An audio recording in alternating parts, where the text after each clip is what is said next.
Inter college Umarpur. हमारे छोटे भाई रचित सिंह जी पूर्व विस्तारक रहे पूर्व में, छोटे भाई हरगोविंद सिंह जी जो कि अपना शिक्षा के क्षेत्र में भी योगदान देते हैं, खुद भी स्वयं में एक शिक्षक है और भारतीय जनता पार्टी में लगातार सक्रिय रहते हैं, पूर्व में मंडल महामंत्री भी रहे हैं। और इस कार्यक्रम जिसके स्कूल में हम लोग को उपस्थित है, यहाँ की प्रधानाचार्य आदरणीय सबाना जी, आदरणीय चाचा नरेंद्र सिंह जी पूर्व मंडल अध्यक्ष, और हमारे विकास कुलशेष जी शिक्षक खंड कारवाक RSS के हैं, हमारे लाल सिंह यादव जी, आदरणीय चाचा हरिओम शर्मा जी जो शिक्षक है, ब्रजेश शुक्ला जी उमरपुर, और जिनका भी आपने बहुत अच्छा उद्बोधन सुना, जो पूर्व में यहाँ पर 11 वर्ष से लगातार आपके बीच में रहे ऐसे पूर्व प्रधानाध्यापक धर्मेश द्विवेदी जी, और यहाँ पर उपस्थित सभी बड़े बुजुर्ग सभी के चरणों में वंदन अभिनंदन नमन करता हूँ। जैसा कि आपको पता है, जो हमारे प्रधानमंत्री जी का लक्ष्य है 2047 तक विकसित भारत बनाने का, विकसित कब बनेगा?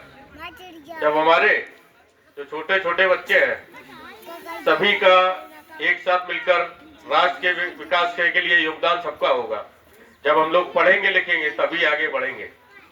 आपने देखा होगा पहले के टाइम में, पहले के समय में, जब भी पहले मैं 2 साल मात्र कंचौसी में अपने गांव में पढ़ा हूं, तो हमारे मास्टर लोग जब निकल के जाया करते थे तो हम लोग खेलते हुए छिप जाते थे।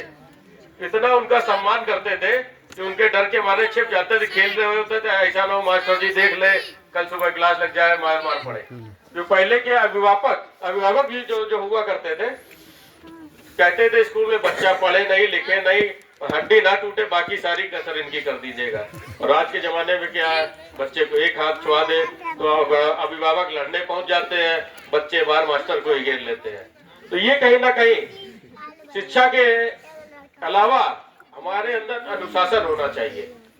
अगर बच्चा अनुशासित रहेगा और साथ में शिक्षा ग्रहण करेगा, वो कहीं ना कहीं बहुत आगे जाकर बढ़ेगा। तभी सभी बच्चे मिलकर जब इस क्षेत्र में योगदान देंगे तभी हमारा राष्ट्र विकसित भारत बन पाएगा, जो हमारे प्रधानमंत्री जी ने लक्ष्य 2047 तक रखा है। आपने देखा होगा कि मैं एक अपनी भी पूरी पुरानी कहानी, जब मैं कक्षा प्रथम में था, कंचौसी में ही पढ़ता था, मात्र 2 साल पढ़ा शिशु प्रथम, तो एक बार क्या हुआ, मेरे पिताजी ने मुझे एक बार मारा, वही बेल्ट से एक बेल्ट पड़ी, और आज तक उन्होंने कभी हाथ नहीं उठाया, लेकिन मम्मी से बहुत मार खाया होगा।